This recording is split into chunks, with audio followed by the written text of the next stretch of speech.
Here's exactly what to say when someone DMs you on Instagram and says, how much for hair extensions? How much do you charge for hair extensions?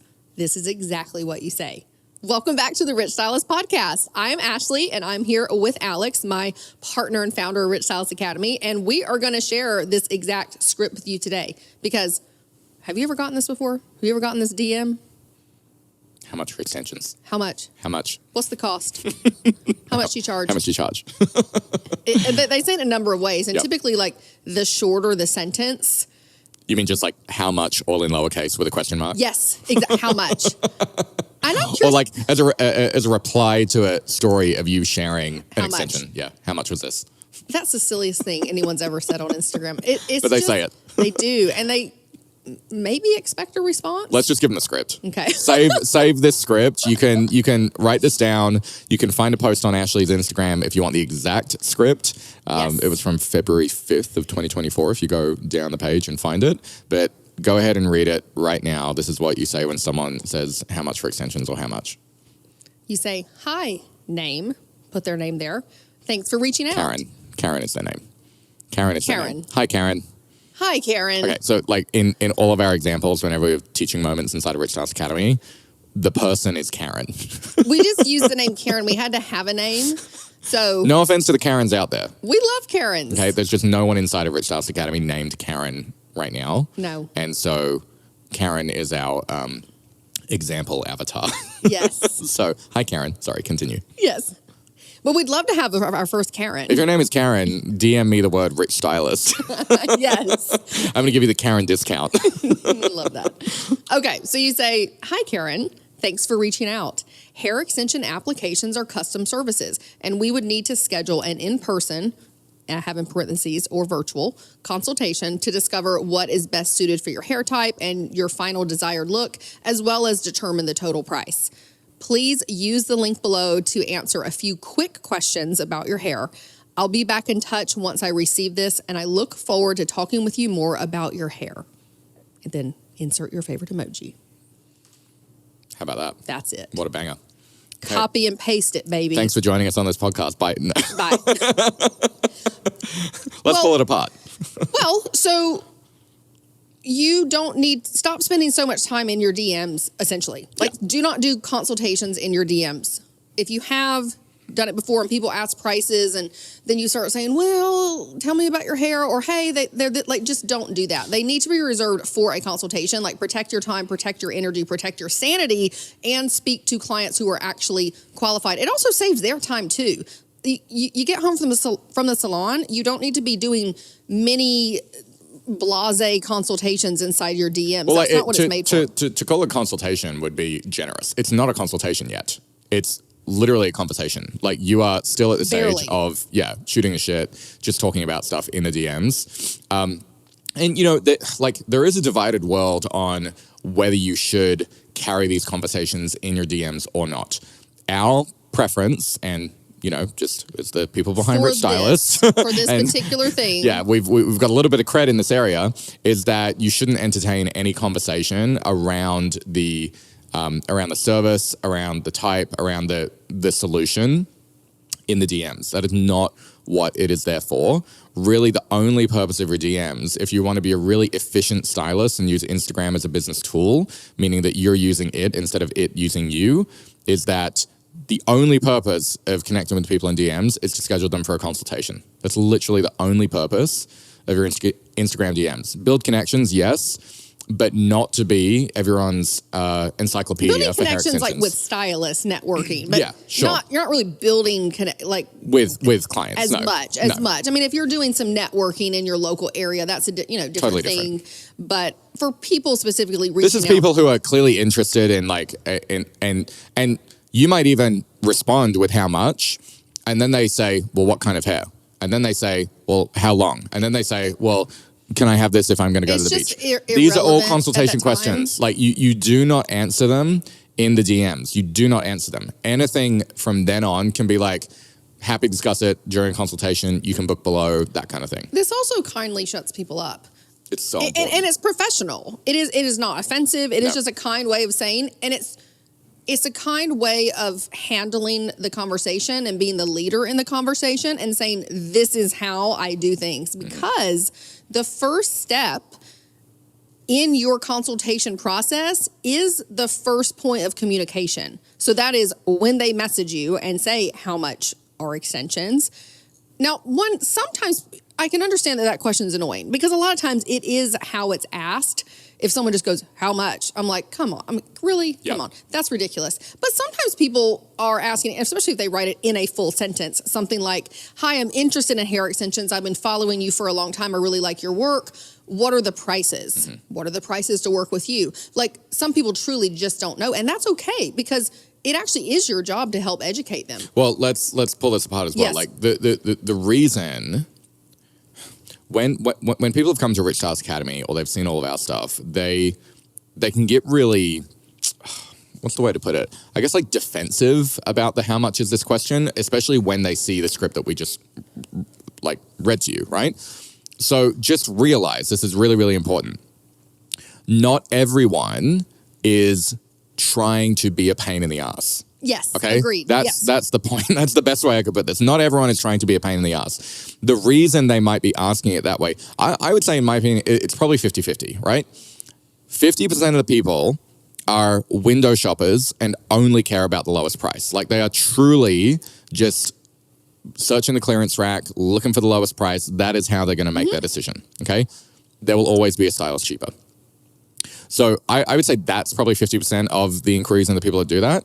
But the other 50% are just people that don't know any better. They just do not know that this is a more formal process with a procedure, with some steps. It's more of a consultation and it requires more of a process. So just don't make the mistake of getting pissed off or pissy or defensive or even having an emotional reaction to that question. Yeah, it's just send them what needs to be sent. Yeah. It is. You need to be really non-emotional about it. Yeah, it really is a copy-paste thing.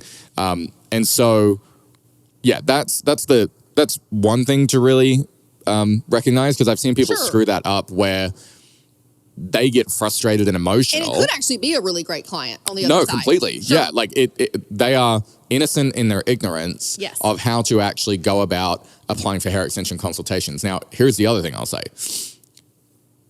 If you are a stylist out there and you are responding to these inquiries with prices or basically anything outside of there is a process to this, like basically trying to educate the client base of the world that there is a process associated with hair extensions. If you're not doing that, you're hurting everyone else. Okay, so like our mission with Rich Stylists is to elevate the entire hair extension profession and the whole industry. And the way we do that, it helps everyone. It helps everyone, including you. It's up to you to educate and to tell more clients that there is a process associated with getting hair extensions, not $350, right? Like not just the one thing. So it's up to you. It requires everyone. And this is, the ripples that we're trying to make with Rich Stylist and even sharing this on the podcast here is because the clients just might not know any better. And so educating them on that is really, really important step if you want to be one of the elites. And speaking of people that are just not as savvy with social media, depending on your target audience, your dream clients may be someone who are over the age of 50 or 60, and they're not as savvy with finding people via social media and how it kind of works as much. You may have been using social media for 10 plus years for your business. So that's also just something to keep in mind if it does come across a little awkward, or how do people not know at this point how to figure out how to have a consultation, or how do they not even know you have a consultation? And it's simply just getting non-emotional, being professional, and directing people always to one place. Yep. This also applies if someone gets your phone number from your salon or from a friend and text you this. Oh, yeah. You tell a story about like your old salon. Yes. Yeah. So my salon that I worked at in Las Vegas, I actually told the front desk girl to only give people my website. Well, it could have also been my Instagram because what the salon would do, and they were just, of course, trying to be as helpful as they could. Right. And it was wonderful. But I would just my phone would ring and it would be a local Las Vegas number. I would answer and it would be someone who got my phone number from the front desk or from someone anywhere at a salon. Yeah. And I was like not expecting it to be someone about hair extensions. And it would be like, hey, I got your number from so-and-so at the front desk and how much, I just want to know about hair extensions, how much they cost, how do I get in, And what I decided was, number one, go to the salon and say, if anyone asks for me consultation, whatever it may be, only give them my website. And because that directed people to one place. If someone got my Instagram, that was okay too. But nonetheless, I always directed people to my website where the application form was, and also encouraged anyone who was kind enough to recommend. This is how they get in contact with me. It's not my phone number. It wasn't for privacy reasons. It was just because I'm going to pick up the phone and still sell them. Yeah. Still tell them, let me text you. Yeah. And here is how we do this. Yeah. So no matter how someone texts you or gets in contact with you, get in the habit of directing people to one place. So if you receive a text message that says, hey, I'm Karen, Susie recommended me for hair extensions. How does it work? How much do they cost? Like, can you tell me some details? I feel like I'd like to get them. You say, hi, Susie. Thanks for reaching out. I'm grateful for Karen for the recommendation. Hair extension applications are custom services, and we need to schedule an in-person consultation. Like, you go through the spiel and send it, and you send them the form. It is the same whether it's DM, whether it's text, whether you pick up the phone. If you pick up the phone, someone calls you, and you say, oh, great, awesome, thanks for the call. Hey, is this a good number to text you at? Yes, no, yes. Okay, great. I'm going to send you a text message, and we'll get started with the hair extension consultation process. Yep. Respond back to that text, and we'll go from there. Yeah. Like, if they ask you how much they cost, let me just send you that text message. And you don't have to answer it. No, I don't. I say don't answer it, because all of a sudden you'll find yourself standing in Target on the phone for 20 minutes talking about hair extensions, and you're trying to get off the phone. And don't be surprised when Karen takes 20 minutes of her time asking all the nitpicky questions that are usually reserved for a consultation, then doesn't book, and it's like you're all pissed off because you gave. I've had this happen before. Of course, it's happened to everyone. And then and I'm just like, wait, this what is the did advice. I just do that for? This is the advice to have that stop happening. Now, yes, we will also say here that it can be appropriate. I would still not be upfront about it. And in fact, your form, if you've done it right, if you do it the Rich Styles way, not the way that I see everyone else do it, but your inquiry form for hair extensions actually has a price range on it. I think a price range is kind. We can teach this in another podcast if you want. Let's this is something that we go really deep on inside of Rich Styles Academy. But you can have a price range, and I am an advocate for being public about the price range, but not an exact price. It's ridiculous to give an exact price. It needs to be findable, but you don't need to be loud about it. Like, don't go write an Instagram post saying extensions range from this to this. So it's different for every everyone and every stylist. Yeah, it doesn't need to be like front and center, basically. And then if you are giving a price range, it needs to be a fairly narrow price range, meaning don't go saying extensions range from $500 to $3,000 plus. Correct. Don't say that. Not it. No. Because it's not, like, I know there are special cases and exceptions where that can be true, but really you're trying to narrow the kind of client that you want to attract and the price point that they would be paying. And we walked through all of it. Like, this is way too deep, but we could go on another podcast. I had a really in-depth conversation about this exactly with a Rich Stylist member last week, as she was new and creating like her form and application and everything. But for the sake of this short podcast, we just wanted to share the script with you of what to say to help streamline your inquiries wherever they're coming in. And also perhaps, depending on your situation in your salon, if you are not a solopreneur, not a suites stylist in a suite, that perhaps you could talk to the owner of your salon or the receptionist, just say, hey, I just want to let you know if anyone comes in curious about extensions, ask for me by name, please direct them this way. Maybe it's don't give out my phone number, only give out my Instagram, or only give out my website, whatever that is for you. It is perfectly acceptable to do that. Mm-hmm. The other thing that message does is it puts you in power of the conversation, because when they're asking the questions, they're in power. And so it gives you back the power and the control in the conversation, which is really, really important. The purpose of directing them somewhere and telling them to do something so that you can then like actually spend some time with them or looking over their case, whatever it might be, their inquiry, is because this is also a filter. Because if you're tired of the time wasters and the tire kickers and the people who are, just shopping around for the lowest price, they're either going to get to the form and not fill it out, or they're just not going to bother in general, right? Yeah, and that's okay. That is the point, It right? is the point. That is the point of the whole process. You are not doing yourself or them any favors by doing these mini back and forth consultations in the DMs. Do not kid yourself. It's doing more damage. It's doing way more damage. To you, your time, your business, and also really to the industry. Yeah. Because then they're going to go to another stylist and be like, well, she said this. And it's Yeah. just, talk about a mess. But like, I'll tell you from someone that has been on the inside, works with some of the top stylists out there, has a lot of data to back this up. If you think that you are, quote unquote, building rapport, building connection by answering all their questions and giving them free advice in the DMs, and you think that is increasing your chances that they would become a paid client, you're wrong. You're wrong. You might have a lucky win every now and again where that did pay off, that did work. Sure. But most times, people are asking that question to several other stylists at once and just looking for the lowest bidder. The other thing here is that on the flip side, dream clients, guess what dream clients don't really do? They don't really ask about the price. They don't lead with what the price because they're is. not shopping around based on price. They're shopping around based on the outcome and the service. Yes. So that's why it's like a little bit of a red flag. But again, most people just don't know any better. Well, I don't want to say most people. Like some people Some. don't. I actually think most people do know. Some people don't, just considering maybe the generation or new a bit to using Instagram to find service providers in general for that type of thing. But I will say this.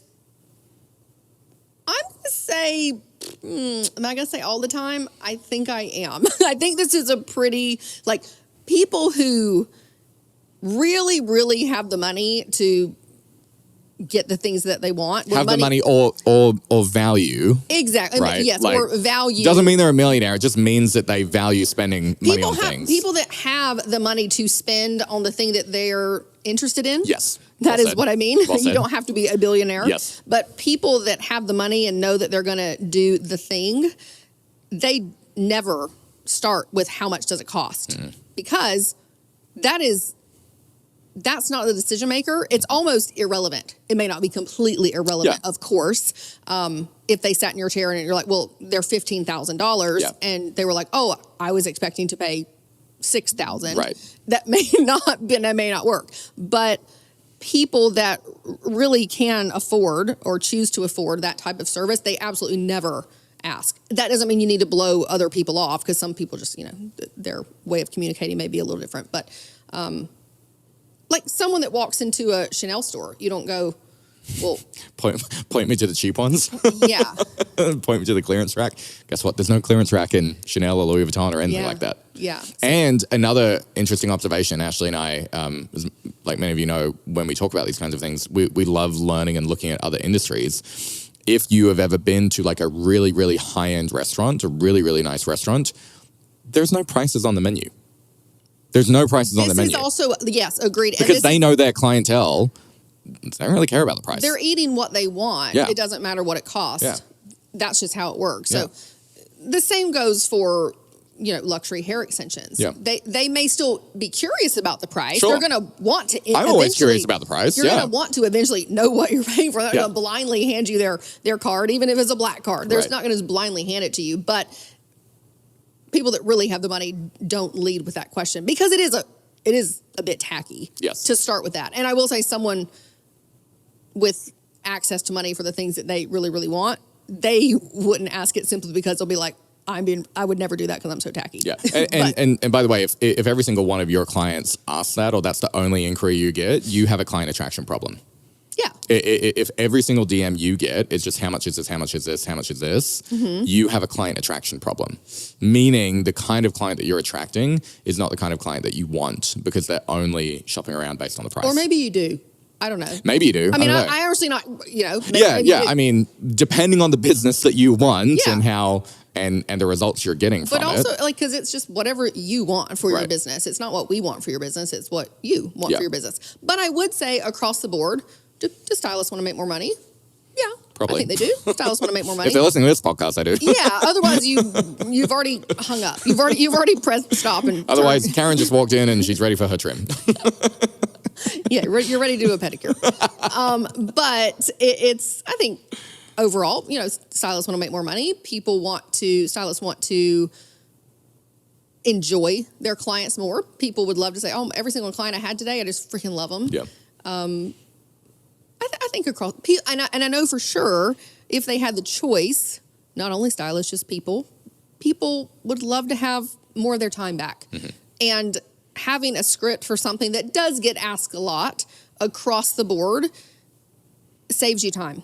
It saves you time and it saves the person on the other end time because it's a filter. Yeah. It helps know how to direct them and you can come home from the salon and do what you need to do that fills your cup, not sit and shoot the shit with people in your DMs that may or may not ever come in for a consultation. Yeah. So that's ultimately what it's about, is Yeah. streamlining it and saving you time and sanity. And this is part of a process, and stylists that feel a real sense of peace and balance in their life and business and do actually feel like they have time and they make great money, they have processes in their business. They're not letting the clients and the way the clients approach them dictate the way they do business. You have your processes, you stick to them. You do not actually let people, get in for a consultation without first filling out that inquiry form. So that's just one process in a sequence of many processes that you need to have in your business. But this is the entry point for many people. And from all the data that we've observed and everyone we've coached, we know that this is a big starting point. The way to address it, like we said, is the script. Mm-hmm. Make sure you've got it copied to a note. You could do a keyboard shortcut. I think Instagram lets you do those saved replies. It's a really, really great thing to do. And just as a bonus tip, if you want to do follow-up, which I believe is totally fine, right? Sure. Yeah, definitely. Many people, I think you leave money on the table because it's like, well, I sent them my script and then they did nothing. Well, follow-up is fine. Follow-up is a part of business. But sometimes it is because they left and they were like, oh, that's too much work. Right. But here's the trick, right? Like, so if let's say they say, how much is this? And you give a price back. Okay. Let's even just say that, before listening to this, you would give them price quotes and you had said 1,500 or 2,000, whatever it might be. If you don't get a response from them from that, your message back to them basically sounds really needy. And you have to say, is that too much for you? Is that a lot? Is that okay? Is that okay? Do you want to do that? Like, just these really weird, awkward conversations around money because you've anchored it in. Yes. And the reality is, you don't freaking know. It could have been less than that. So it's like you haven't done anyone favors. Them in the power position. Yeah, exactly. They're still the leader of the conversation. Right. So now, contrast that to our script. If you send the script back, and then let's say you don't see that they fill it out, right? A day or two goes by, you haven't got. You could recognize their name and they haven't sent an inquiry. Mm-hmm. You get to say back to them, hey, Karen, just take 60 seconds to complete that form and I'd be happy to look at your hair extension case for you to see if I could be a good fit. Mm-hmm. So much better, so much more professional. You're in the position of power. And if they ghost like one or two follow-ups like that, guess what? You saved yourself way more time. Mm-hmm. You saved yourself way more time because to send one follow-up might take 15 seconds, but to BS back and forth would take, 30, 60 minutes in some cases. Mm-hmm. You retain the power position. You're less emotional about the whole thing. You don't feel like, oh God, I said the wrong thing. No, when you have the script, you've always said the right thing.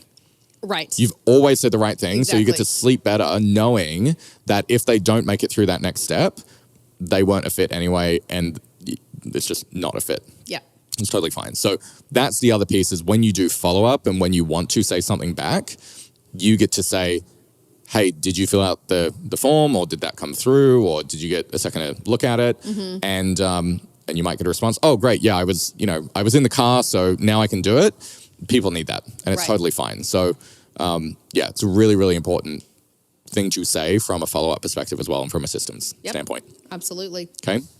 Comment on my latest Instagram post and let me know if you would like to have more scripts on the podcast and if you like this sort of breakdown of the script process. And we will see you on the next episode.